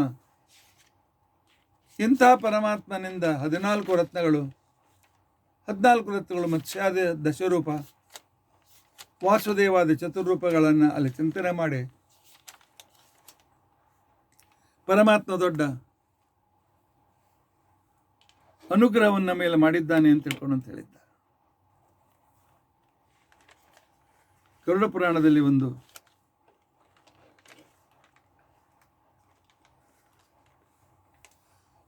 ಯಾರು ಅಂತ್ಯಕಾಲ ಬರ್ತದೆ, ಡಾಕ್ಟರ್ ಹೇಳ್ತಾನೆ ಒಂದು ಅರ್ಧ ಗಂಟೆಯೋ 1 ಗಂಟೆಯೋ, ಆ ಪರಿಸ್ಥಿತಿಗೆ ಆತುರ ಪರಿಸ್ಥಿತಿ ಅಂತ ಕರೀತಾರೆ. ಆ ಆತುರ ಕಾಲದಲ್ಲಿ ದಶದಾನಗಳನ್ನು ಅಥವಾ 14 ಥರದ ದಾನಗಳನ್ನು ಹೇಳಿದ್ದಾರೆ. ಇಷ್ಟು ವಸ್ತುಗಳ ದಾನ ಕೊಡಬೇಕು. ಆವಾಗ ಕೊಡ್ಲಿಕ್ಕಾಗಲಿಲ್ಲ ಅಂತ ತಿಳ್ಕೊಂಡಂತಂದರೆ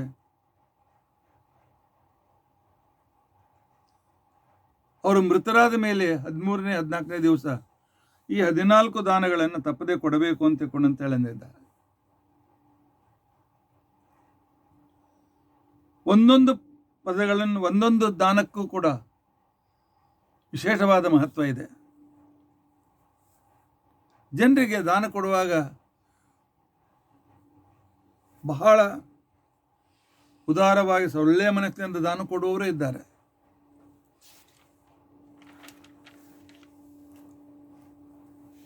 ನಮ್ಮಲ್ಲಿ ನಿನ್ನೆ ಒಬ್ಬರು ಹುಬ್ಬಳ್ಳಿಯಿಂದ ನಮ್ಮ ವಿದ್ಯಾಪೀಠದಲ್ಲಿ ಗೋದಾನ ಕೊಡೋದಕ್ಕೋಸ್ಕರ ಬಂದಿದ್ರು. ಆ ಹೆಣ್ಮಗಳು ಇಲ್ಲಿಯವರೆಗೂ ಪತಿ ಹೆಸರಿನಲ್ಲಿ 6 ಗೋದಾನಗಳನ್ನು ಕೊಟ್ಟಿದ್ದಾಳೆ. ಹೌದು, ಶಾಸ್ತ್ರದಲ್ಲಿ 6 ಗೋದಾನಗಳನ್ನು ಕೊಡಬೇಕು ಅಂತಿದೆ. ಪಾಪಗಳನ್ನು ಕಳೆದುಕೊಳ್ಳೋಕ್ಕೋಸ್ಕರ 1 ಗೋದಾನ, ಪ್ರಾಯಶ್ಚಿತ್ತಕ್ಕೆ 2ನೇ ಗೋದಾನ, ಆನಂತರ ಪಾಪಧೇನು, ಪ್ರಾಯಶ್ಚಿತ್ತಧೇನು, ಆಮೇಲೆ ಪಾತಕ ಉಪಪಾತಗಳನ್ನು ದೂರ ಮಾಡುವುದಕ್ಕೋಸ್ಕರ 3ನೇ ಗೋದಾನ, ಉತ್ತಮವಾದ ಗತಿ ಸಿಗಬೇಕಾಗಿದ್ದರೆ ಮೋಕ್ಷಧೇನು ಅಂತಕೊಂಡು 4ನೇ ಗೋದಾನ, ಆನಂತರ ಉತ್ತಮ ಗತಿಯಲ್ಲಿ ಇದ್ದಾಗ ಅವರಿಗೆಲ್ಲ ಸಮೃದ್ಧಿ ಸಿಗಲಿ ಅಂತ ತಿಳ್ಕೊಂಡು ಅಂತ ಹೇಳಿ 5ನೇ ಗೋದಾನ,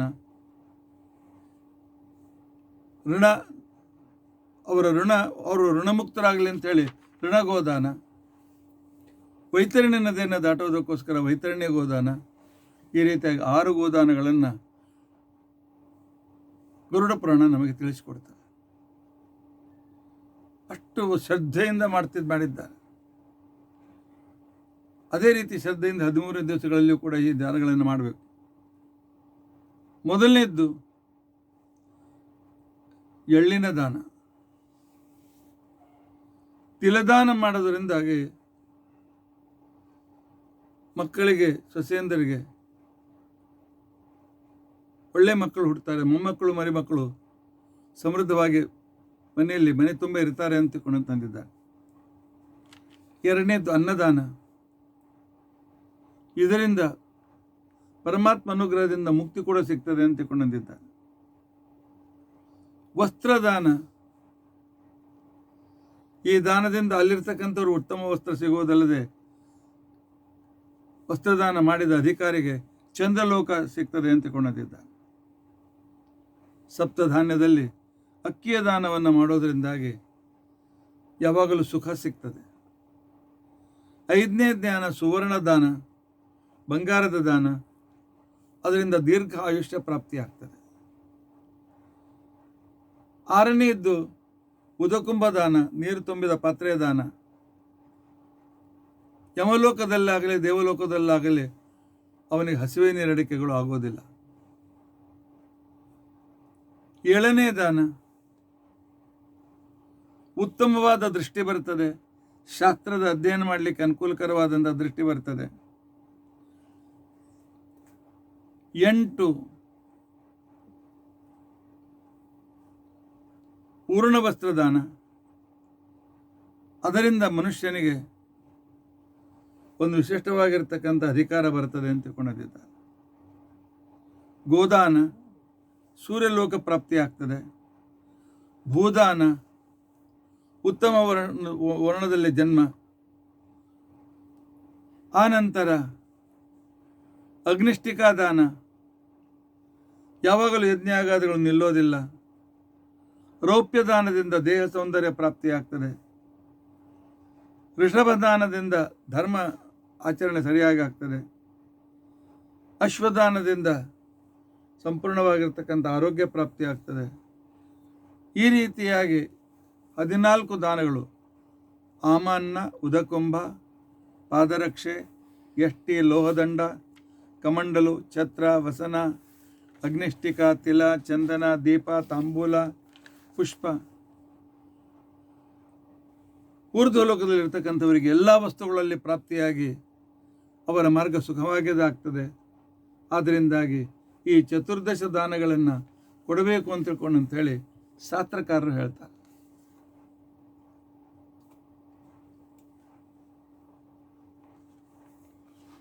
ಆತುರ ದಾನ 10,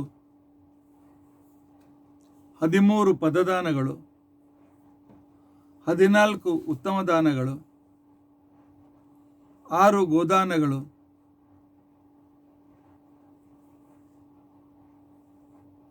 ಆನಂತರ ಮತ್ತು ಉಪದಾನಗಳು. ಒಟ್ಟು ಸೇರಿ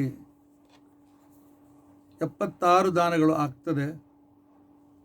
ಆದರೆ ಈಗ ನಾವು ಪುರೋಹಿತರು 10, 12, 13 ದಾನ ಕೊಟ್ಬಿಡಿ ಸಾಕು ಅಂತ ಹೇಳ್ತಾರೆ. ಆದರೆ ಇವೆಲ್ಲವನ್ನು ನಾವು ತಿಳಿದುಕೊಳ್ಬೇಕು. ಆ ರೀತಿಯಾಗಿರ್ತಕ್ಕಂಥ ದಾನ ಧರ್ಮಾದಿಗಳನ್ನು ಹೋದವರ ಸಂದರ್ಭದಲ್ಲಿ ನಾವು ಮಾಡಿದರೆ ನಮಗೆ ವಿಶೇಷವಾಗಿರ್ತಕ್ಕಂಥ ಪರಮಾತ್ಮನ ಅನುಗ್ರಹವಾಗಿ ನಮ್ಮ ಹಿರಿಯರು ಸದ್ಗತಿಗೆ ಹೋಗ್ತಾರೆ. ಆನಂತರ ನಮಗೂ ಆ ವಿಶಿಷ್ಟವಾದ ಪುಣ್ಯ ಸಿಗ್ತದೆ.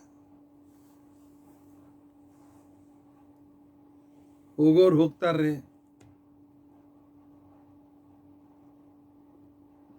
ಎಷ್ಟೋ ಜನ ತಮಾಷೆ ಮಾಡ್ತಾರೆ. ಏನ್ರಿ ಆಚಾರ್ಯ, ಹೋದರೂ ಸುಖ ಇಲ್ಲ, ಮತ್ತೆ ಪುನಃ 9, 11, 12, 13 ದಿವಸ ವಿಧಾನ ಮಾಡಬೇಕು, ಆ ದಾನ ಈ ದಾನ ಅಂತ ತಿಳ್ಕೊಂಡು ಅಂತ ಹೇಳ್ತಾರೆ. ಎಲ್ಲ ಕೊಡಬೇಕು. 1, 2, 3 ಈಗಿನ ದಿವಸ 1.5, 2 ಲಕ್ಷ 3 ಲಕ್ಷ ಖರ್ಚಾಗ್ತದೆ. ಹೋದರೂ ಸುಖ ಇಲ್ಲ ನೋಡ್ರಿ ಅಂತ ತಿಳ್ಕೊಂಡು ಅಂತ ಅನ್ಬೇಡಿ. ಮಕ್ಕಳು ಹುಟ್ಟಿದ್ರು ಸುಖ ಇಲ್ಲ ಅಂತ ಅಂತೀರಾ? ಹೇಳಿ.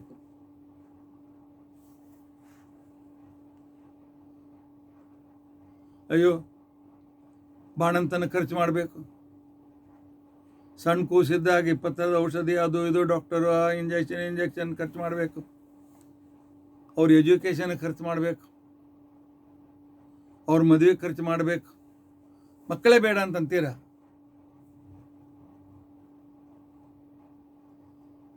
ನಿಮಗೆ ನಿಮ್ಮ ಅಪ್ಪ ಅಮ್ಮ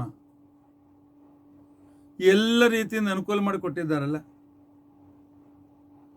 ಅವ್ರು ಹೋದ ಮೇಲೆ ಅವರಿಗೆ ನೀವು ಅಪ್ಪ ಅಮ್ಮ.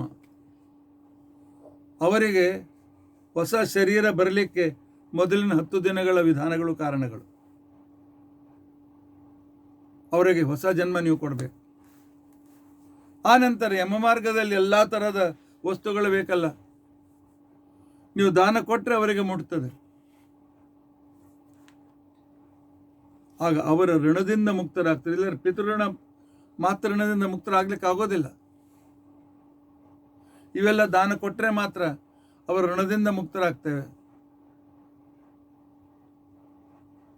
ಇಲ್ಲದೆ ಇದ್ದರೆ ಪುನಃ ಪುನಃ ಅದೇ ಮನೆಯಲ್ಲಿ ಹುಟ್ಟಿ, ಅವರು ಎಲ್ಲಿ ಹುಟ್ಟುತ್ತಾರೆ ಅವರ ಮಕ್ಕಳಾಗಿ ಹುಟ್ಟಿ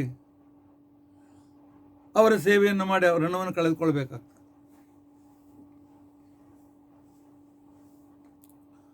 ಆದ್ದರಿಂದಾಗಿ ನಾವು ಈ ವಿಚಾರವನ್ನು ತಿಳಿದುಕೊಳ್ಳಬೇಕು.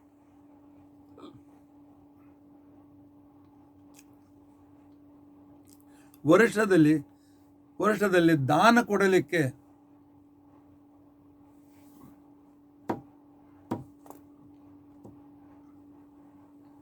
ನಾಲ್ಕು ದಿನಗಳನ್ನು ಆರಿಸಿದ್ದಾರೆ.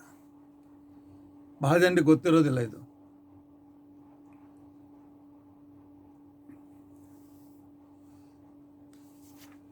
ಈ ವಿಚಾರವನ್ನು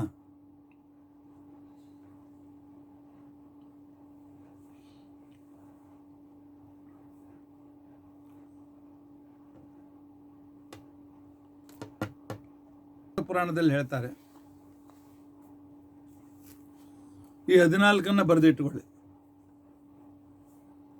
ಈ 14 ತಿಥಿಗಳಲ್ಲಿ ನಿಮ್ಮ ಶಕ್ತಿಯನುಸಾರವಾಗಿ ಅನ್ನದಾನವು, ವಸ್ತ್ರದಾನವು, ದ್ರವ್ಯದಾನವು ಏನಾಗ್ತದೆ, ಅದು ಏನು ಅನುಕೂಲತೆ ಇದೆ, ಆ ದಾನ ಅಕ್ಷಯವಾಗಿ ನಮ್ಮನ್ನು ದೇವಋಣದಿಂದ ಮುಕ್ತರನ್ನಾಗಿ ಮಾಡಿ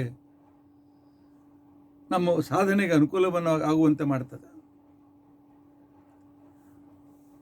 ಅಶ್ವಯುಜ್ ಶುಕ್ಲ ನವಮಿ, ಬೃಹನ್ನಾರದ ಪುರಾಣ ಹೇಳ್ತದೆ, ಅಶ್ವಿನ ಮಾಸ ಶುಕ್ಲ ಪಕ್ಷದ ನವಮಿ ಮಹಾನವಮಿ. ಕಾರ್ತಿಕೆ ದ್ವಾದಶಿ ಸಿತಾ, ಕಾರ್ತಿಕ ಶುಕ್ಲ ಪಕ್ಷದಲ್ಲಿ ದ್ವಾದಶಿ, ಉತ್ಥಾನ ದ್ವಾದಶಿ. ತೃತೀಯ ಚೈತ್ರ ಮಾಸಸ್ಯ, ಚೈತ್ರ ಮಾಸದ ತೃತೀಯ ಗೌರಿ ತೃತೀಯ.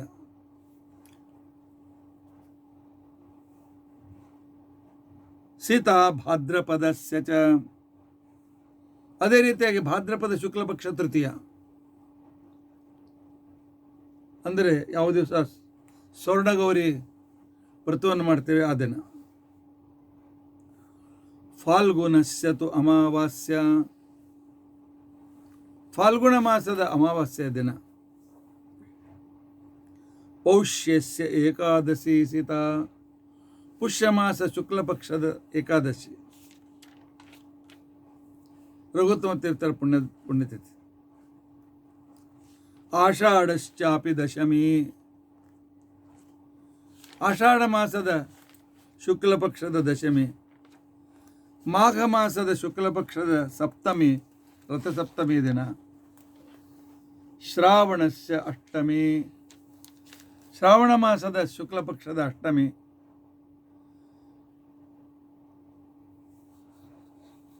ಇಲ್ಲ, ಕೃಷ್ಣ ಪಕ್ಷದ ಅಷ್ಟಮಿ. ತಥಾಷಾಢಿ ಚ ಪೂರ್ಣಿಮಾ, ಆಷಾಢ ಮಾಸದ ಹುಣ್ಣಿಮೆ. ಕಾರ್ತಿಕ, ಫಾಲ್ಗುಣ, ಚೈತ್ರ, ಜ್ಯೇಷ್ಠ, ಈ 4 ತಿಂಗಳ ಪೌರ್ಣಿಮಾ. ಆನಂತರ 4 ಮನ್ವಂತರಾದಿಗಳು ಪಂಚಾಂಗದಲ್ಲಿ ಕೃತಯುಗಾದಿ, ದ್ವಾಪರಯುಗಾದಿ, ತ್ರೇತಾಯುಗಾದಿ ಅಂತ ಕೊಟ್ಟಿರ್ತಾರೆ, ಕಲಿಯುಗಾದಿ ಅಂತ ತಿಳ್ಕೊಂಡಂತೇಳಿ. ಈ ಒಟ್ಟು 14 ದಿನಗಳಲ್ಲಿ ಮಾಡಿದ ದಾನ ಇಂದ್ರಿಯ ಶುದ್ಧಕ್ಕೆ ಕಾರಣೀಭೂತವಾಗಿ ಶಾಸ್ತ್ರಜ್ಞಾನಕ್ಕೆ ನಮಗೆ ಇದು ಅತ್ಯಂತ ಸಹಾಯಕವಾಗ್ತದೆ ಅಂತ ತಿಳ್ಕೊಂಡಂತ ಹೇಳಿ ನಮಗೆ ಮಹಾನಾರದೀಯ ಪುರಾಣ ತಿಳಿಸಿಕೊಡ್ತದೆ. ಇದನ್ನು ಪ್ರತಿಯೊಬ್ಬ ವ್ಯಕ್ತಿ ನೆನಪಲ್ಲಿಟ್ಕೊಳ್ಬೇಕು.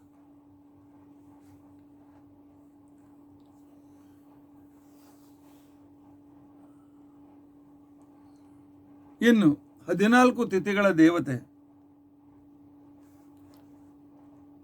ಸ್ವಲ್ಪ ಪುರಾಣದಲ್ಲಿ ಭಿನ್ನತೆ ಇದೆ. ಪ್ರತಿಪತ್ತಿಥಿಗೆ ಅಗ್ನಿ, ದ್ವಿತೀಯ ತಿಥಿಗೆ ಬ್ರಹ್ಮ, ತೃತೀಯ ತಿಥಿಗೆ ಗೌರಿ, ಚತುರ್ಥಿ ತಿಥಿಗೆ ಗಣೇಶ, ಪಂಚಮಿ ತಿಥಿಗೆ ನಾಗ ಶೇಷದೇವರು, ಷಷ್ಠಿ ತಿಥಿಗೆ ಸುಬ್ರಹ್ಮಣ್ಯ ಕಾರ್ತಿಕೇಯ, ಸಪ್ತಮಿ ತಿಥಿಗೆ ಸೂರ್ಯ, ಅಷ್ಟಮಿ ತಿಥಿಗೆ ರುದ್ರ ಮತ್ತು ನವಮಿ ತಿಥಿಗೆ ದುರ್ಗಾದೇವಿ, ದಶಮಿ ತಿಥಿಗೆ ಯಮಧರ್ಮರಾಜ, ಏಕಾದಶಿ ತಿಥಿಗೆ ಪರಮಾತ್ಮ ಸಾಕ್ಷಾತ್ ವಿಷ್ಣು, ದ್ವಾದಶಿ ತಿಥಿಗೂ ಕೂಡ ವಿಷ್ಣು, ತ್ರಯೋದಶಿ ತಿಥಿಗೆ ಕಾಮದೇವ, ಚತುರ್ದಶಿ ತಿಥಿಗೆ ಮಹೇಶ್ವರ.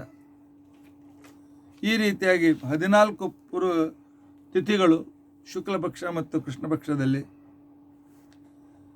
ಇನ್ನು ಪೌರ್ಣಿಮಾಕ್ಕೆ ಚಂದ್ರ ಅಧಿಪತಿ ದೇವತೆ ಆಗಿದ್ದರೆ ಅಮಾವಾಸ್ಯಕ್ಕೆ ಪಿತೃದೇವತೆಗಳು ಅಥವಾ ಸವಿತನಾಮಕ ಪರಮಾತ್ಮ ಅಧಿಪತಿಯಾಗಿದ್ದಾನೆ. ಈ ರೀತಿಯಾಗಿ ಪ್ರತಿಯೊಂದು ತಿಥಿಯ ಅಭಿಮಾನಿ ದೇವತೆಗಳನ್ನು ತೆಗೆದುಕೊಂಡು ಆಯಾ ತಿಥಿಗಳಲ್ಲಿ ಆಯಾ ದೇವತೆಗಳ ಅಂತರ್ಗತ ಭಾರತೀಯ ಮುಖ್ಯ ಪ್ರಾಣ ಅಂತರ್ಗತ ಶ್ರೀಭೂ ಸಹಿತ ಪರಮಾತ್ಮನನ್ನು ನಾವು ನೆನೆಸ್ಬೇಕು ಅಂತ ತಿಳ್ಕೊಂಡಂತ ಹೇಳ್ತಾರೆ. ಆ ನಂತರ ಕೆಲವು ವಿಶಿಷ್ಟ ಪುರಾಣಗಳಲ್ಲಿ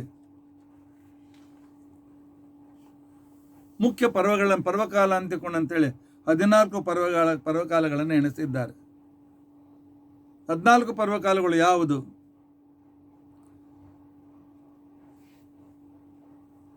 ಬಲಿಪ್ರತಿಪದ, ಯಮದ್ವಿತೀಯ, ಗೌರಿ ತೃತೀಯ, ಚೈತ್ರ ಶುಕ್ಲ ಗೌರಿ ತೃತೀಯ ಮತ್ತು ಅಕ್ಷಯ ತೃತೀಯ,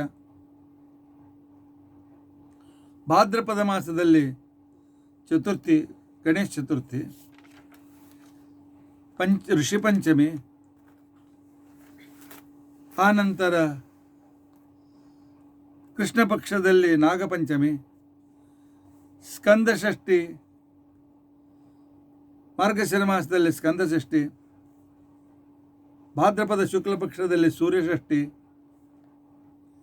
ಮಾಘ ಶುಕ್ಲ ಪಕ್ಷದಲ್ಲಿ ರಥಸಪ್ತಮಿ, ಭೀಷ್ಮಾಷ್ಟಮಿ, ಶ್ರಾವಣ ಬಹುಳದಲ್ಲಿ ಕೃಷ್ಣಾಷ್ಟಮಿ, ರಾಮನವಮಿ, ವಿಜಯಾದಶಮಿ, ದಸರಾ, ಆನಂತರ ಆಷಾಢ ಶುಕ್ಲ ಏಕಾದಶಿ, ಮುಕ್ಕೋಟಿ ದ್ವಾದಶಿ ಹಾಗೂ ಉತ್ಥಾನ ದ್ವಾದಶಿ, 13 ಶನಿ ತ್ರಯೋದಶಿ,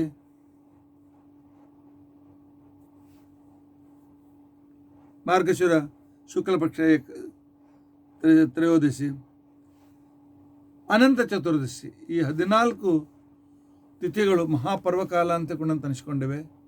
ಈ ಪರ್ವಕಾಲದಲ್ಲಿ ಭಗವಂತನ ವಿಶೇಷ ಪೂಜೆ, ಪರಮಾತ್ಮನ ಆರಾಧನೆ ಹಾಗೂ ದಾನ ಧರ್ಮಾದಿಗಳನ್ನು ಮಾಡೋದರಿಂದಾಗಿ ವಿಶೇಷವಾಗಿರ್ತಕ್ಕಂಥ ಪುಣ್ಯ ಇದೆ ಅಂತ ತಿಳ್ಕೊಂಡಂತೇಳಿ ಶಾಸ್ತ್ರಕಾರರು ನಮಗೆ ತಿಳಿಸ್ತಾರೆ.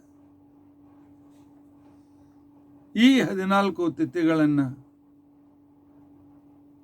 ನಾವು ಸರಿಯಾಗಿ ಮಾಡಬೇಕು, ಅಥವಾ 15 ಅನ್ಲಿಕ್ಕೆ ಅಡ್ಡಿ ಇಲ್ಲ, ಆದರೆ ಮುಖ್ಯವಾದ ಇದನ್ನು ಸೇರಿಸಿಕೊಂಡು ಹೀಗೆ ಇವುಗಳ ಈ ವಿಚಾರವನ್ನು ನಾವು ತಪ್ಪದೇ ಅರ್ಥ ಮಾಡಿಕೊಳ್ಳಬೇಕು ಅಂತ ತಿಳ್ಕೊಂಡಂತಿದ್ದಾರೆ.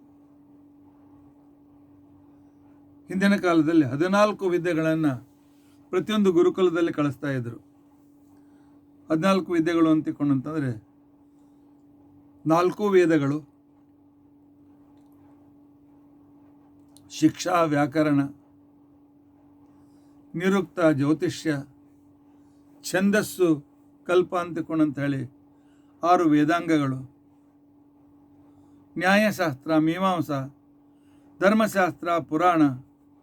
ಈ 14 ವಿದ್ಯೆಗಳನ್ನು ಪ್ರತಿಯೊಂದು ಗುರುಕುಲದಲ್ಲಿ ಕಲಿಯಬೇಕು ಅಂತೇಳಿ ಯಾಜ್ಞವಲ್ಕ್ಯ ಸ್ಮೃತಿ ನಮಗೆ ತಿಳಿಸಿಕೊಡ್ತದೆ. ಆನಂತರ ನಮಗೆ ಯಮಲೋಕದಲ್ಲಿ ಪೀಡೆ ಆಗಬಾರ್ದು, ಭಗವಂತ ಅನುಗ್ರಹ ಆಗಬೇಕು ಅಂತೇಳಿ ಬಯಕೆ ಇತ್ತು ಅಂತಂದರೆ ಯಮಧರ್ಮರಾಜನ 14 ಹೆಸರುಗಳನ್ನು ದಿನಾಲು ನಾವು ಸ್ಮರಿಸಬೇಕು.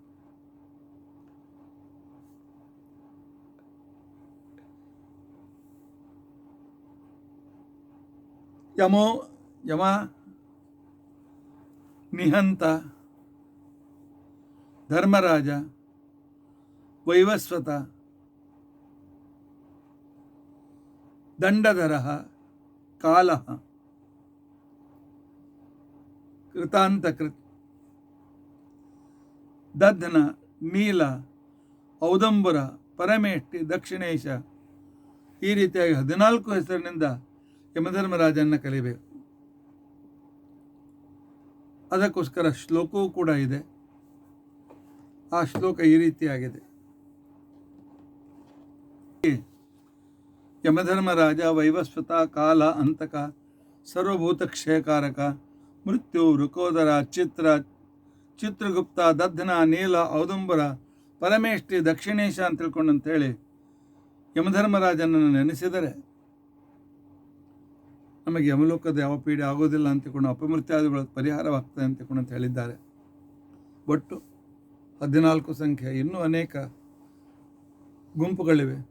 ಅಲ್ಲಿ ಪರಮಾತ್ಮ ಮತ್ಸ್ಯಾದಿ ದಶರೂಪದಿಂದ, ಆನಂತರ